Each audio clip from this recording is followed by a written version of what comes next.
Bienvenue sur Reset ton assiette, le podcast qui déconstruit avec vous la diet culture et toutes les injonctions liées à notre apparence et à notre assiette. Je m'appelle Juliette, je suis détentrice du compte The Last Quiche sur Instagram, où je dénonce la culture des régimes et où je parle également d'alimentation intuitive, une approche thérapeutique à laquelle je suis officiellement formée par les fondatrices.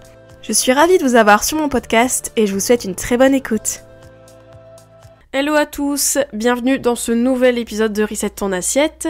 J'espère que vous allez bien en ce milieu là du mois de janvier, le mois de janvier qui a l'air toujours interminable, enfin c'est mon avis, surtout avec le temps. Bref, bon, je suis pas là pour vous déprimer. En tout cas, j'espère que vous allez bien, que vous ne croulez pas sous les intentions, les résolutions de vos proches qui d'un coup se mettent à la muscu, à la salle de sport ou au running ou que sais-je, ou au régime, oui. Il y en a comme ça, il y en a toujours, des gens qui se mettent au régime en début d'année. Et c'est dans cet esprit-là aussi que je voulais faire cet épisode, parce que je sais que à la nouvelle année, donc beaucoup de gens prennent des résolutions, des intentions, tout ça. Et beaucoup de gens veulent être en meilleure santé, veulent améliorer leur santé cette année. Et donc souvent, c'est pour ça qu'ils se mettent à la salle, ils se mettent à se mettre au régime, etc. Donc je voulais juste vous partager en fait dans cet épisode des comportements, des habitudes pro-santé, donc pour la santé en fait, pour améliorer votre santé, sans vous mettre au régime, sans vous restreindre, etc. Parce que je sais que donc au début de l'année on a envie de reprendre des bonnes habitudes, on a envie de se dire ok cette année je vais prendre plus soin de moi, etc. Mais dans nos sociétés, on le sait, les discours santé, les discours orientés habitudes santé, sont très empreints de culture des régimes en fait, parce qu'on parle beaucoup de perte de poids, on parle beaucoup de régime, de restrictions ou de rééquilibrage alimentaire, etc. Souvent assez restrictif. Je vous invite à écouter l'épisode sur les rééquilibrages alimentaires si vous n'êtes pas convaincu, mais en tout cas voilà. Il y a beaucoup de pratiques en fait qui sont partagées au commun des mortels, et qui relèvent au final de comportements assez obsessionnels, de comportements restrictifs, de comportements orthorexiques, donc qui visent à manger très sain, etc., mais qui du coup frisent l'obsession, ou bien des comportements qui sont axés sur du sport à outrance, c'est-à-dire que d'un coup, ça y est, dès le début d'année, on se met à faire du sport, mais genre à fond les ballons, et bon après, on en reparle dans 2 mois, souvent les salles qui sont toujours pleines à craquer en janvier, et qui après, 3 semaines après, bon, il n'y a plus un chien, on le sait, voilà bref. Mais en tout cas, tous ces discours en fait santé, sur la santé, du type voilà, pour être en bonne santé il faut perdre de poids, pour être en bonne santé il faut faire beaucoup de sport, pour être en bonne santé ceci cela, et en fait je trouve que ça véhicule une mauvaise, entre guillemets, vision de la santé, ou du moins une vision erronée, et une vision qui ne profite pas en fait à beaucoup de gens, parce que c'est une vision grossophobe en fait, voilà, désolé, je dis les mots, mais c'est une vision grossophobe souvent de la santé, en mode tu vas perdre du poids, il faut que tu perdes du poids pour être en bonne santé, etc. D'ailleurs, j'ai fait un épisode sur la santé, c'est un de mes premiers épisodes, je crois, enfin, dans les premiers en tout cas. Je vous remettrai en barre d'infos, mais j'avais fait un épisode sur le concept de santé, et à quel point, en fait, notre société actuelle, elle voit la santé que sur le prisme de la perte de poids, du corps, en fait, du corps en tant qu'apparence. Et donc du coup, souvent, on en revient, en fait, à faire des comportements, à adopter des comportements qui sont pour la santé entre guillemets, mais qu'au final ne le sont pas vraiment. Donc aujourd'hui, dans cet épisode, je vais vraiment vous partager les habitudes, comportements qui peuvent, oui, améliorer notre santé, parce que on est là pour ça, je veux dire, sur Terre, on a envie d'être vivant le plus longtemps possible, si possible, et en bonne santé, donc c'est sûr que c'est normal de vouloir chercher la bonne santé, mais attention à la vision de la santé que beaucoup de gens ont, qui est quand même assez obsolète, parce que la santé, du coup, en plus, voilà, pour commencer l'épisode, j'aime bien commencer par des définitions. Je vous rappelle que la santé, pour l'OMS, l'Organisation mondiale de la santé, la santé c'est la santé physique, la santé mentale et la santé sociale. On oublie toutes ces autres dimensions qui sont pas que la santé physique en tant que telle. Donc là, je vous m'en garde d'ailleurs pour cet épisode, parce que être en bonne santé, c'est large en fait, dans le sens que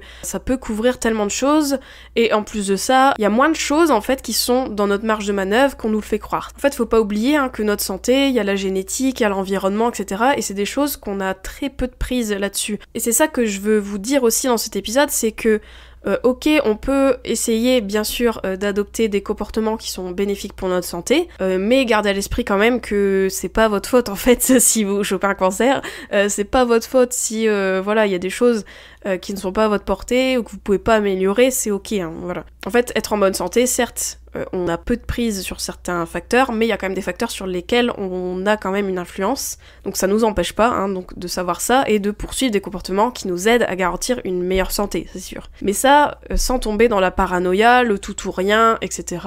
Voilà, comme on le connaît dans la culture des régimes. Donc on va passer en revue les domaines sur lesquels vous avez peut-être un peu de prise, et surtout des domaines loin de la culture des régimes, parce que, eh bien oui, vous avez des leviers pour améliorer votre santé et qui ne sont pas forcément de se priver d'aliments, etc. ou de peser moins, etc. Donc dans cet épisode, je vous donne vraiment des clés, des axes pour prendre soin de votre santé, sans vous lancer dans des régimes, des restrictions, bref, c'est parti. Alors la première chose que je vais vous dire dans cet épisode, quand même pour clarifier, et je pense que ça va irriguer tous les autres conseils que je vais donner juste après. Dans un premier temps, pour prendre soin de votre santé, ce qu'il faut vous dire, c'est que c'est important de ne pas vous comparer et de prendre conscience que vous avez vos propres besoins et votre propre santé. Ça, c'est important, parce que prendre soin de sa santé, ça couvre plusieurs réalités et ça dépend vraiment de chacun. Donc bien sûr, je vais vous donner des leviers classiques pour améliorer votre santé dans cet épisode, mais gardez à l'esprit que ce qui vous va à vous ne va peut-être pas aller au voisin et inversement en fait. Ce qui va aller au voisin ne va pas aller à vous. Par exemple, typiquement, vous avez le syndrome du côlon irritable. Eh ben vous n'allez pas manger les mêmes choses qu'une personne qui n'a pas ce syndrome par exemple. Vos besoins en fonction de votre santé diffèrent beaucoup d'où vous êtes dans votre vie, de ce qui vous est arrivé, de votre métabolisme, etc. etc. Et donc je veux vraiment que vous gardez à l'esprit quand même dans cet épisode, donc la première clé quand même pour prendre soin de votre santé au global, c'est de pas vous comparer et de comprendre que vous avez vos besoins à vous et qu'à la rigueur votre job dans tout ce micmac de la santé là, c'est de savoir vous, ce qui vous va à vous et de vous y tenir et de pas vous laisser influencer par Bidule Chouette qui montre sa journée dans son assiette sur YouTube et qui mange pas pareil que vous, etc. Vous avez vos besoins, vous avez vos spécificités, vous avez votre historique, vous avez votre histoire, vous avez votre génétique, bref, tout ça, vous avez vous quoi, vous êtes unique. Donc gardez à l'esprit que votre santé à vous, elle est authentique à vous, elle est unique à vous, d'accord ? Ne vous comparez pas trop, même si je sais que des fois c'est dur de pas se comparer, de se dire ah tiens machin il mange comme ci, moi je mange pas comme ça.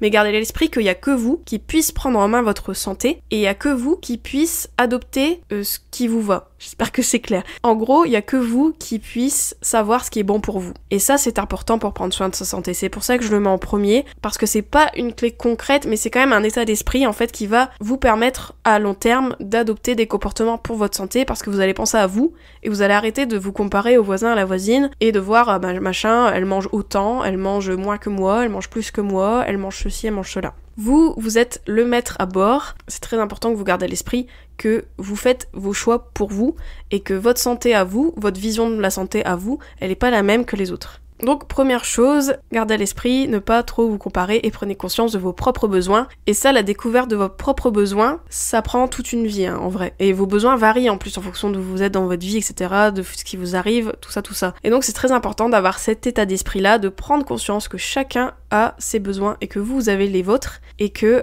c'est une découverte de tous les instants de savoir ses besoins. D'ailleurs en alimentation intuitive c'est beaucoup ça en fait, c'est beaucoup s'écouter, de savoir ok, quand est-ce que j'ai faim, quand est-ce que j'ai plus faim, ok donc ça me va, ça me va pas, ok bah voilà, de s'observer et ça c'est toute votre vie. Et donc pour votre santé, observez-vous, connaissez-vous vous-même et prenez conscience que vous avez vos besoins, c'est unique à vous. Ensuite, deuxième chose qui est plus concrète que l'état d'esprit, c'est de manger assez. Et oui, conseil évident en fait, mais qui n'est pas si évident que ça pour beaucoup, c'est de manger assez, de tout, varié, mais surtout assez. Et parce que ça, si vous voyez mes notes de podcast, vous les voyez pas, mais si vous regardiez mes notes de podcast, vous verrez que j'ai mis assez en majuscule. Donc manger assez, je vais pas crier, mais vraiment manger assez. Parce que on est dans une société où on nous encourage à manger peu. C'est valorisé en fait de manger pas beaucoup, voilà, tu résistes au croissant et t'es trop badass, etc. Et donc en fait on a une société qui nous encourage en fait à manger le moins possible, à se restreindre. Mais la conséquence de tous ces discours de cacophonie nutritionnelle, là, tous ces discours qui nous encouragent à manger moins, à se mettre au régime, etc., c'est que même quelqu'un qui n'est pas au régime, au final, se retrouve à manger peu. Et donc beaucoup de gens se nourrissent pas assez. Et oui. Et ça, vraiment, ça je vous le dis, c'est hyper important pour votre santé de manger assez. en fait. De manger assez, de tout varier, oui, mais surtout de manger assez. Parce que si vous donnez pas assez de briques à votre corps, il fera pas grand-chose, en fait. Il peut pas construire l'être humain sensationnel que vous êtes. Donc, c'est très important de manger assez. Et assez... Quand je dis assez, c'est oui, des fruits, des légumes, tout ça bien sûr, mais manger assez de tout ce qui est diabolisé, c'est-à-dire manger assez de féculents, manger assez de gras, etc. Beaucoup de gens qui ne mangent pas assez de féculents, beaucoup de gens qui ne mangent pas assez de lipides, notamment les femmes, coucou les femmes, parce que voilà, on nous dit tout le temps, oui, mets ta petite cuillère à café d'huile et puis basta, en fait non, parce que nous les femmes, on a besoin de plus de lipides que ça, enfin voilà. Et donc il y a beaucoup de gens, beaucoup de femmes qui ne mangent pas assez, donc moi je vous le redis vraiment, mangez assez. Quand vous avez faim, mangez jusqu'à rassasiement, please. Arrêtez de sortir de table en ayant encore un peu la dalle ou en pensant toute votre après-midi à votre goûter, votre repas du soir. Please, please, please. Ça, franchement, j'insisterai jamais assez sur ce podcast pour vous dire de manger assez. Et ça, c'est très important en fait. Parce qu'on parle beaucoup de manger équilibré, de manger varié et tout. Et ça, c'est clair. Moi, je vous le dis aussi au niveau nutritionnel, bien sûr, manger varié, la base. En vrai, si vous écoutez, normalement un mangeur intuitif qui s'écoute mange varié naturellement, c'est prouvé d'ailleurs, mais quand même manger assez en quantité parce que voilà, votre corps, s'il a peu de quantité, il y a peu de nutriments en fait.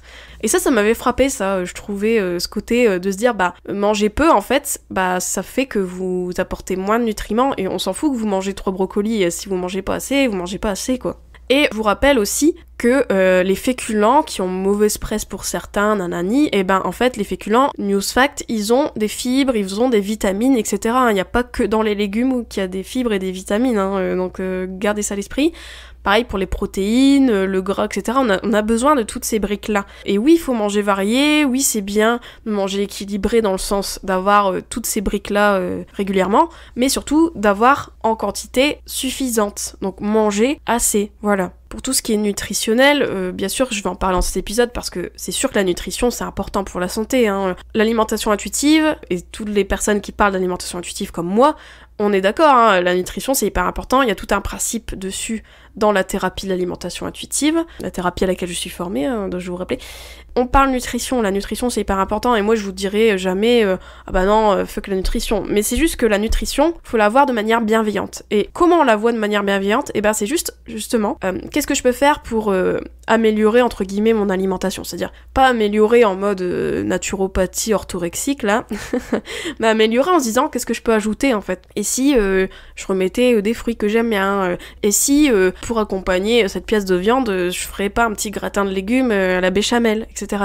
Et d'ailleurs, petite incartade, parce que là je parle des gratins de légumes, etc. Les bienfaits des légumes ne s'annulent pas parce que vous en avez fait un gratin, ou vous en avez fait des lasagnes, je vous le dis, ok ? Parce que je sais que beaucoup de gens, ils sont en mode, non, manger des légumes c'est manger vapeur, manger ceci, non en fait, manger des légumes c'est les manger avec des sauces, manger avec des accompagnements stylés, manger avec du fromage, etc. Et ça entre dans la nutrition bienveillante en fait. La nutrition bienveillante en alimentation intuitive, je vous invite à écouter mon épisode dessus sur la nutrition, je vous le mettrai en barre d'infos aussi, faut pas que j'oublie, mais c'est de voir la nutrition, pas en enlevant des choses, mais juste en découvrant nos goûts en fait, en découvrant d'autres saveurs, en disant ok, j'aimerais bien manger plus de légumes, je vais tenter des recettes, etc. C'est une autre forme de nutrition en fait. C'est une nutrition qui vous sert et qui vous dessert pas. Moi je le dis souvent dans des épisodes, de se dire qu'est-ce que je peux ajouter dans mon alimentation, quels aliments j'aime et que je peux accommoder. Et typiquement en alimentation intuitive, quand on est dans l'alimentation intuitive, c'est-à-dire quand on s'écoute, on écoute son corps, etc. Le corps nous-mêmes va nous guider vers des légumes, vers des fruits. Manger intuitivement, c'est pas juste manger des pizzas tous les jours, je vous le dis, pas du tout. Donc voilà, de réfléchir en fait à comment incorporer des choses dans son alimentation, des choses qu'on aime, d'être dans un aspect nutritionnel dans le sens j'apporte des nutriments à mon corps, mais c'est du plus, et c'est pas au détriment d'autres choses, c'est quelque chose de supplémentaire que je garde à l'esprit dans mon alimentation, mais que ça ne remplace pas ce que je vous disais juste avant, c'est-à-dire de manger assez. Moi je dis la première chose en fait, pour vraiment prendre soin de vous, oui il y a la nutrition, mais surtout de manger assez, et ensuite la nutrition vient en fait compléter, et vient vous donner sa sagesse, entre guillemets, Et ça, vous pouvez très bien écouter les recommandations nutritionnelles que vous voyez un peu partout, mais en gardant à l'esprit qu'il y a le prisme de la culture des régimes qui tue la nutrition malheureusement. Parce que la nutrition, c'est une science hyper cool à intégrer bien sûr dans son alimentation et à garder à l'esprit, mais malheureusement comme il y a ce prisme de la culture des régimes, c'est difficile des fois de faire le tri, mais garder à l'esprit du coup d'ajouter voilà des légumes, des fruits, des trucs que vous aimez bien aussi. Partez à la découverte de saveurs, partez à la découverte de recettes, partez à la découverte de nouvelles choses qui vous permettent d'avoir une alimentation plus variée en fait. Choisissez la variété plutôt que d'enlever des choses et surtout de manger assez. Donc voilà, donc vraiment deuxième chose pour votre santé, c'est de manger assez, de tout varier et en gardant la nutrition sous le coude mais sans en faire une obsession et surtout en garantissant votre plaisir et votre satisfaction. Ensuite, troisième engagement, comportement pour votre santé, pour améliorer votre santé au quotidien, eh bien c'est de réduire le stress, voilà. Bien sûr c'est vite dit, réduire le stress, comment, on va y revenir, mais c'est vraiment quelque chose à limiter le plus possible. Parce que le stress, ça a vraiment un impact sur nos hormones, ça augmente notre taux de cortisol, et ça le corps n'aime pas trop, parce que le cortisol, ça a des propriétés inflammatoires, voilà. Pas hyper cool pour notre corps, en fait, de ressentir le stress au quotidien. Ok, le stress qui vous motive, etc., de temps en temps, why not? Mais le stress chronique, le stress qui est là, qui est toujours présent, et qui vous tend, etc., eh bien ça, c'est vraiment mauvais pour vous.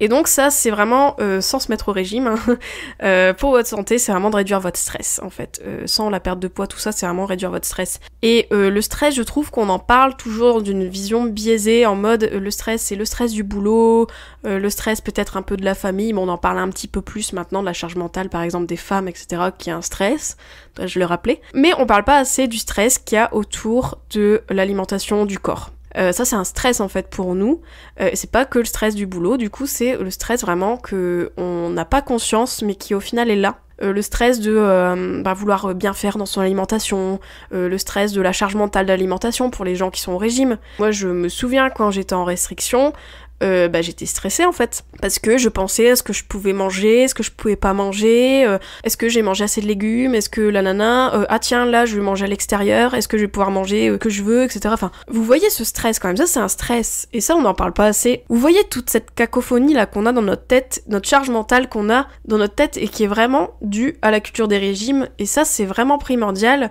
de mettre de côté ce stress en fait, parce que oui il y a le stress du boulot, oui il y a le stress de la famille, mais il y a aussi ce stress de la culture des régimes qui est là, qui nous dit de restreindre notre alimentation, de faire attention, etc. Et ça, c'est un stress. Et moi, je le vois aussi quand je parle avec des gens qui sont pas très alertes de la lecture des régimes, et qui, en fait, quand je les entends parler, j'entends du stress, j'entends de l'anxiété, j'entends des préoccupations qui ne devraient pas être là, en fait, des préoccupations liées à leur alimentation, liées à « ah là là, j'ai pris X kilos ce mois-ci, faut vraiment que je me restreigne et tout, etc. » Donc il y a toute cette pression là liée à l'alimentation qui est là et qui crée du stress, et ça c'est vraiment mauvais pour notre santé. Voilà, donc ça c'est important de garder à l'esprit que quand vous quittez la culture des régimes, vous vous faites du bien en fait à votre santé parce que vous diminuez ce stress-là lié à l'alimentation, lié au corps, etc. Parce que même le corps c'est un facteur de stress en fait. Se prendre des discriminations grossophobes, c'est stressant. Se prendre soi-même son jugement dans la tronche quand on se regarde dans le miroir qui nous dit punaise meuf t'aurais pu faire un effort et maigrir, etc. C'est un stress, en fait c'est un stress. Tout ça c'est un stress. Et c'est un stress qu'on n'identifie pas assez, donc moi je veux vraiment vous le dire dans cet épisode que ce stress là il est réel et qui fait du mal. Donc se mettre au régime etc. en 2023, si vous voulez prendre soin de votre santé, et ben c'est un no-go parce que en dehors des restrictions, ça nous crée un stress qui nous pourrit la vie et qui nous pourrit aussi notre corps en fait, parce que le corps réagit très mal au stress chronique. Même la peser, se peser, être obsédé par son corps, faire du body checking, c'est stressant. Donc moi je vous dis, si vous pouvez réduire ces comportements, c'est déjà très bien. D'une, en 2023, donc ça je vous invite à le faire si c'est pas déjà fait. De cheminer vers ça, et surtout, pourquoi pas de tenter, bien sûr, la thérapie de l'alimentation intuitive, ça je vous le dirai jamais assez, mais l'alimentation intuitive, c'est prendre soin de sa santé et aussi réduire ce stress, en fait, parce que une fois que vous faites confiance à votre corps, une fois que vous écoutez vos signaux de faim, etc., comme je vous disais dans l'autre clé, du coup, qui était de manger assez, une fois que vous mangez assez, vous écoutez vos besoins, vous écoutez votre corps, son rassasiement, etc., eh bien votre santé elle est améliorée, et ça c'est prouvé en fait. Donc ça réduit le stress d'être mangeur intuitif. Donc réduire le stress au quotidien, c'est pas que le stress au boulot, c'est pas que le stress de la famille, c'est aussi le stress lié à l'alimentation et au corps. Et ça comment on fait? Eh bien pour réduire le stress, déjà c'est s'attaquer aux sources de stress, c'est-à-dire que si votre boulot vous stresse, je vais pas vous dire démissionner en mode vas-y demain tu démissionnes, tu postes ADEME, mais peut-être, pourquoi pas, voir en fait ce que vous pouvez faire à votre travail pour diminuer ce stress. C'est-à-dire en parler à votre responsable, déléguer, demander des moyens, des ressources, un budget, j'en sais rien, bref. Voyez aussi ce que vous pouvez faire en fait par rapport à ces causes de stress. Parce que on parle beaucoup de la réduction du stress en disant méditer, faire du yoga et tout, et ça, bien sûr, ça je vous invite à le faire. Peut-être pas tout, vous n'êtes pas obligé de méditer si vous n'avez pas envie de le faire. Mais d'avoir des moments de respiration, d'avoir des moments pour vous, d'avoir des moments de yoga ou d'autres choses en fait, de loisirs, de sport, donc j'en sais rien, mais des moments qui vous permettent de décompresser. Donc ça c'est sûr, donc ça je vous le dis dans cet épisode, ça c'est clair, réduire le stress au quotidien, ça passe par vous aménager du temps pour vous aménager du temps de loisirs, vous aménager du temps de respiration, etc. Mais aussi, moi je trouve que c'est aussi intéressant de s'attaquer à la cause du stress, c'est-à-dire si le stress c'est votre famille, votre charge mentale, demandez à votre mari de faire des trucs, parce que je trouve que, je sais pas, dites-moi votre avis d'ailleurs, mais je trouve que quand on parle du stress, on parle beaucoup au fait de endiguer son stress, la respiration, tout ça, mais on parle pas de s'attaquer aux causes du stress, quoi. Des fois, il y a des choses à revoir, il y a des choses à réorganiser, et aussi demander de l'aide, en fait, aussi. Et ça peut réduire le stress de demander de l'aide autour de vous quand vous avez des sources de stress, type votre famille, vos enfants, le ménage, que sais-je, voilà. On sait, les femmes, on est abonnées au stress et à la charge mentale, mais c'est pas une raison pour pas s'attaquer aux causes, donc voilà. Donc vraiment, troisième clé, donc réduire le stress au quotidien, donc c'est le stress de toutes vos charges mentales diverses et variées, mais aussi le stress lié à votre alimentation et à votre corps, et ça, je ne peux que vous encourager de commencer un process d'alimentation intuitive, ou une démarche si c'est pas déjà fait. Ensuite, quatrième clé que je veux vous rappeler dans cet épisode, c'est d'intégrer du mouvement. Tout simplement. Le mouvement, c'est aussi un principe en alimentation intuitive, parce que le mouvement, lutter contre la sédentarité, etc., c'est important pour votre santé. En fait, ça, peut-être que je ne vous apprends rien. Mais par contre, je parle bien de mouvement et pas de sport. Parce que le mouvement, c'est plus que le sport en fait. C'est être moins sédentaire, c'est peut-être marcher, c'est jardiner, c'est être debout tout simplement, plus d'être le moins assis possible, c'est une forme de mouvement. Ça peut être juste des petits trucs comme ça en fait, vous n'êtes pas obligé de vous tuer au sport, vous n'êtes pas obligé de faire 15 heures de sport pour améliorer votre santé. Améliorer sa santé avec le mouvement et l'exercice physique, ça peut être abordable en fait, ça peut être marcher, ça peut être prendre l'air, ça peut être bouger, danser dans votre salon, ce n'est pas obligé d'être une pratique physique hyper rigoureuse avec un agenda, avec un stress, parce que c'est du stress aussi de s'imposer du sport et d'en faire une corvée, c'est du stress aussi, donc ça rejoint d'ailleurs mon troisième point. Mais voilà, d'intégrer du mouvement au quotidien, et ça passe par chercher du mouvement qui vous plaît et qui vous motive à faire et que vous n'allez pas abandonner, mais que vous allez intégrer en fait dans une démarche santé, prendre soin de vous, donc d'aller au sport, d'aller faire votre danse, d'aller faire votre marche, etc. et de prendre en main votre santé en choisissant du mouvement qui vous correspond et qui vous plaît. Très important, de choisir du mouvement plaisir en fait, du plaisir à bouger, parce que le corps il aime bouger en plus, on a beaucoup de plaisir à bouger. Quand vous allez danser, ça fait du bien, quand vous allez marcher, ça vous fait du bien, on ressent en plus toutes ces hormones qu'on ressent ensuite à la fin d'un sport par exemple. Bien sûr que le sport et le mouvement, ça nous fait du bien au corps et à l'esprit aussi, très important aussi pour notre santé mentale. Donc, si vous voulez prendre soin de votre santé cette année, c'est aussi d'intégrer du mouvement, et c'est pas obligé que ça soit du sport en mode bigorexique, je fais des workouts de ouf de 2 heures qui me laissent crever, etc., et que je crache mes poumons après, vous n'êtes pas obligé de faire ça.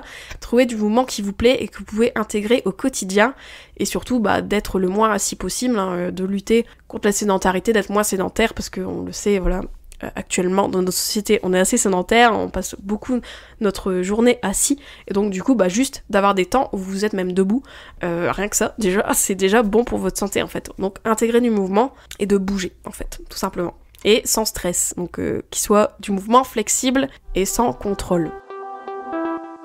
Ensuite, cinquième et dernière clé que je peux vous donner pour prendre soin de votre santé en 2023 sans faire des régimes, je mets en 2023 mais ça peut être tous les ans, c'est de dormir. Voilà. Voilà, au revoir. Non mais dormez assez. Franchement, faites attention à votre sommeil parce que le sommeil c'est hyper important pour votre santé et ça c'est pas lié à la perte de poids, c'est pas lié au régime, etc. C'est vraiment un moyen de prendre soin de vous, c'est de dormir assez, enfin de faire en sorte que votre sommeil est de bonne qualité, donc que ce soit de la bonne literie, de réduire vos écrans avant de vous coucher, de vous faire des routines le soir pour envoyer le message à votre cerveau que vous allez dormir, de faire des choses plaisantes et agréables juste avant de vous coucher, de déconnecter, de lire un livre, bref, il y a 1001 façons de préparer votre sommeil, mais gardez en tête votre sommeil, très important. Aménagez-vous des siestes, si vous pouvez, le week-end, ou quand vous êtes en télétravail, wink wink, à 13h30, hop, une petite sieste de 20 minutes, pourquoi pas, des micro-siestes, bref. Vraiment, votre sommeil, privilégiez-le, dans la mesure du possible, je le sais, les jeunes mamans, les mamans tout court, les papas, c'est compliqué des fois de aménager du temps pour son sommeil, ça je le conçois, mais quand même faites-en une priorité, c'est-à-dire que si vous sentez que vous êtes fatigué le soir et que vous redoutez d'aller vous coucher, parce que je sais, des fois on n'a pas envie de arrêter notre soirée, on a envie de profiter, mais franchement rendez-vous service et allez vous coucher. Si vous bâillez à vous décrocher la mâchoire devant votre télé le soir, please, allez vous coucher. Voilà.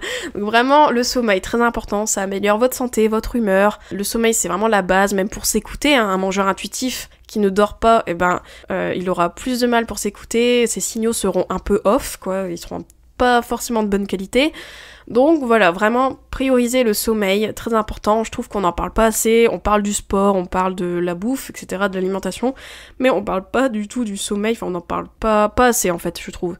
Alors que c'est quand même la base, quoi, c'est la base, quelqu'un qui ne dort pas assez, il est dead toute la journée, il peut rien faire, et je pense que vous avez peut-être beaucoup de choses à faire dans votre journée, donc franchement rendez-vous service et dormez assez, et vous serez de meilleure humeur, quoi, c'est dingue, je pense que vous l'avez tous vécu, mais une nuit où vous avez mal dormi, vous avez vraiment pas beaucoup dormi, vous êtes d'une humeur souvent exécrable le lendemain. Et en plus d'ailleurs, petite chose en plus à ajouter par rapport au sommeil, c'est que non seulement le sommeil ça améliore votre humeur, tout ça, etc. Pour votre corps c'est super parce que c'est là où les cellules se régénèrent et tout machin, je vais pas vous faire un cours de science mais on sait très bien que le sommeil c'est hyper important. Mais en plus de ça, le sommeil améliore votre rapport au corps et votre rapport à l'alimentation. Parce que quand on a bien dormi, on a d'autres lunettes sur nous et on se sent mieux en fait, tout simplement. Et rien que ça nous aide en fait dans notre relation au corps, mais aussi à l'alimentation. Parce qu'on n'est pas à cran, on se sent mieux, on se trouve mieux même. Enfin, notre perception elle change en fait quand on a assez dormi. Et oui, c'est assez dingue des fois, mais voilà, c'est très important de garder à l'esprit que le sommeil peut faire des merveilles. Voilà. Et voilà, donc toutes les habitudes santé, je vais juste les récapituler. Donc la première, c'est de pas vous comparer et comprendre que vous avez votre propre santé à vous, et donc que votre job, c'est de découvrir ce qui vous fait du bien à vous et pas à votre voisin. Ensuite, la deuxième, c'est de manger assez en grand, assez, varié et de tout, et d'utiliser la nutrition dans un sens bienveillant et pas dans un sens contrôle rigide, etc. Ensuite, la troisième clé, c'était de réduire le stress au quotidien, donc c'est le stress du boulot, etc., tout ça, avec tout ce qu'on connaît pour réduire le stress, mais aussi le stress lié à l'alimentation et au corps. Et ensuite, la quatrième clé, c'était d'intégrer du mouvement au quotidien, ou du moins des moments où vous n'êtes pas assis, rien que ça déjà. Et ensuite, le cinquième, c'est de dormir assez, de prendre soin de vous en dormant. Voilà, tout simplement.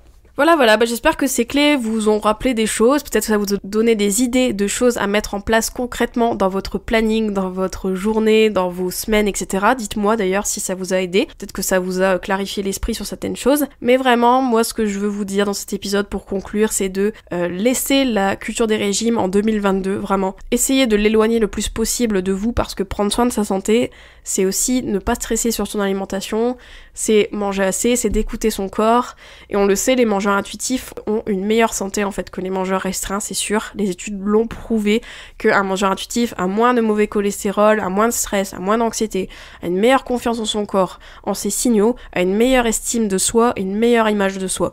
Donc franchement, si je peux vous conseiller un truc, c'est de vous pencher sur l'alimentation intuitive si c'est pas déjà fait, donc cette super thérapie. Et surtout de ne pas faire de régime et de restrictions, de les mettre très loin de vous, là vous les envoyez à 3000 années-lumière, mais vous n'en faites plus cette année. Voilà, et pensez à votre santé de manière holistique, intégrative, en intégrant des choses, et pas en supprimant, en vous privant, en étant dans le contrôle. Voilà.